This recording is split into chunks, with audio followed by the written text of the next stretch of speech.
problems that we have with one another is the fact that we do not know how to communicate well. There's a story told about Fred and Imogene Williams who wanted to have a vacation at a campground in Arizona. Now, Imogene was a very proper, delicate lady who had to have things just right, and one of those that kind of blushed very easily. So she wrote a letter to the camp director and wanted to know about the facilities and everything else like that. She especially wanted to know about the bathrooms. So she wrote the letter, and she couldn't write the word toilet. And she was kind of in a quandary. So she rewrote the letter and wrote bathroom commode. Well, even that seemed a little too forward for Imogene. So she wrote in a whole new letter, does your campground have a BC? Now, the campground owner received her letter and was quite baffled about BC. What is a BC? So he asked his staff. And finally, one of the younger ones said, BC means Baptist Church. So he wrote back, Dear Mrs. Williams, I regret the delay in answering your letter, but now I take pleasure in informing you that the BC is located 15 miles north of the campground. It's capable of seating 250 people at one time. I admit it's quite a distance if you're usually going regularly, but no doubt you will be pleased to know that a number of people go early, bring their lunch, and stay the entire day. The last time my wife and I went was over 6 years ago. It was so crowded that we had to stand up the entire time we were there. It may interest you to know that the BC is going to have a dinner to raise more seats. And they're going to hold it in the basement of the BC. I would like to say that it pains me a great deal that I don't go more often. But it's surely no lack of desire on my part. As we grow older, it takes more effort, especially in cold weather. If you decided to come to our campground, perhaps I could go with you for the first time, sit with you, and introduce you to other people. We are a friendly campground and a community. Sincerely, Henry Jones. Mr. Jones never heard from the Williams family.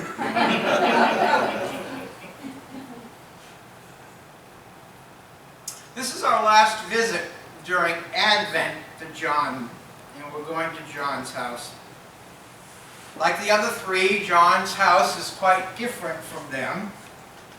At this house, there are no decorations, no nativity scenes or whatnot, and there's not even the mention of a baby. Instead, John loves candles.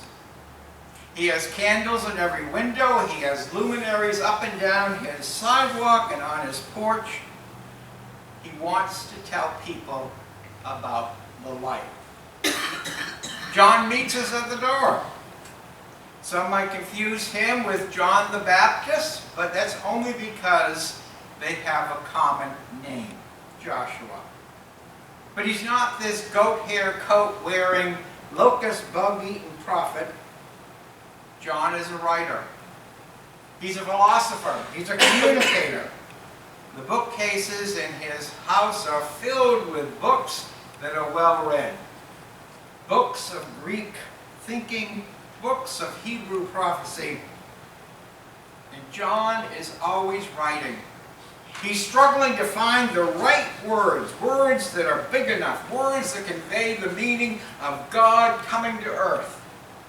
And so he wants to tell people the story of the incarnation. John knows that words matter. John knows that words create worlds. John knows that words create worlds. They create hope, life, They make a difference of what we say to people, of what we write, of how we think, of who we are within our hearts. And so John spends a great deal of time looking for the right words so that he can make a difference in people's lives.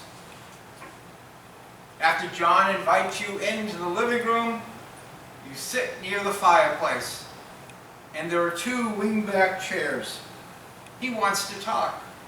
John isn't going to tell you some cuddly story that make you smile and go ooh and ah. He's not going to tell you about a genealogy.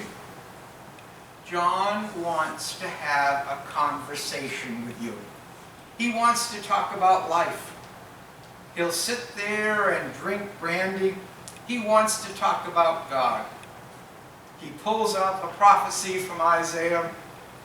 The people who have walked in darkness have seen a great light.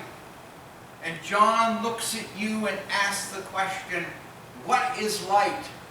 What is the darkness? Why are people's lives now different? Because the light showed up. John is looking for those words that are going to explain that to people so they can read and understand and know that God makes a difference. So John starts out. He doesn't start with some story of people. He goes back to the very, very, very beginning. Before we knew anything, before there was nothing there. And John wants to explain what is happening. He tells us that before we know a world as we can explain it, there was God. John uses the word, the Word. The Word was with God, and the Word was God. And God is speaking. He creates out of nothing, the ex nihilo. The Greeks use the word the logos, which is very common among us today. And the Word became flesh and dwelt among us, full of grace and truth. God looked at us and He saw that we were living in darkness. He saw that we were living in hardship. And He wasn't going to just look down and say, oh, they're doing bad. That's too bad. I'm going to retire now. I've created.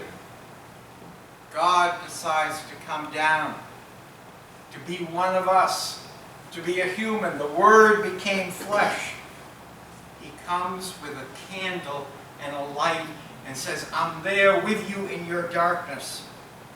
And the darkness is not going to put that light out. These are the words we hear at Christmas. But realistically, do we really believe them? We hear light shining in the darkness. So what, Johnny? I can tell you darkness. After 2,000 years, we are still in the darkness of how you could describe it. Is there any less pain in the world? Are there any less troubles in the world? If nothing else, after 2,000 years leaving Bethlehem, things are a lot worse. People seem to be meaner because there's more of us to do it. And God knows we can do it quicker, whatever way we choose to do it. The darkness is still here, Johnny.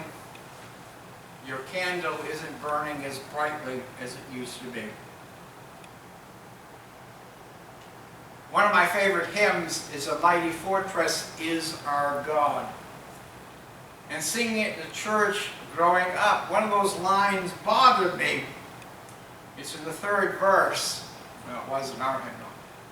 The darkness grim, the prince of darkness grim, we tremble not for him. That's the devil. One little word shall fell him. I always wondered what the little word was. Was it some secret word that God had and just hadn't shared yet? That if God said the word, then everything would be fixed up and and a little oomph. How come God hadn't said that word yet? But Luther wasn't talking about the secret password. He was thinking about the little baby Jesus. The one little word made flesh. The word in the manger will help us stand against the darkness. There's a story told about elementary school children who went to visit the real Santa, who's still in the North Pole, one of his helpers at the mall. It was a typical scene with exciting children and pictures and wiggling and screaming and all that sort of thing. But what made a difference in this story is that these children were hearing impaired. They could see Santa, but they couldn't understand him when he went, ho, ho, ho, what would you like? But this Santa, they had chosen to visit this helper on purpose because this Santa knew American Sign Language. He could talk to them. And they finally met a Santa whom they could understand, who could communicate in their own way. When we go to John's house, this is what we're celebrating. Not some cuddly little story, but a reality that the Word became flesh. Now we celebrate with the fact that we have a candle in the window. We celebrate the fact that God is with us. And when we say that, we make a faith statement that He was a little Word lying in a manger. He was a human being for each one of us. We celebrate His birth, but as people of faith, we also look forward to when He's going to come again. And the darkness will disappear, and the light will only shine. What we do every Christmas is to remember the light, and to remember that God became a human being that He might be one of us and understand Him. We go to a great deal of trouble. We have symbols all over the place. But they should all point to the fact of the child lying in the manger and what that child will eventually do for us. One little word will make a difference. This is the good news. Merry Christmas. Merry Christmas. Merry Christmas.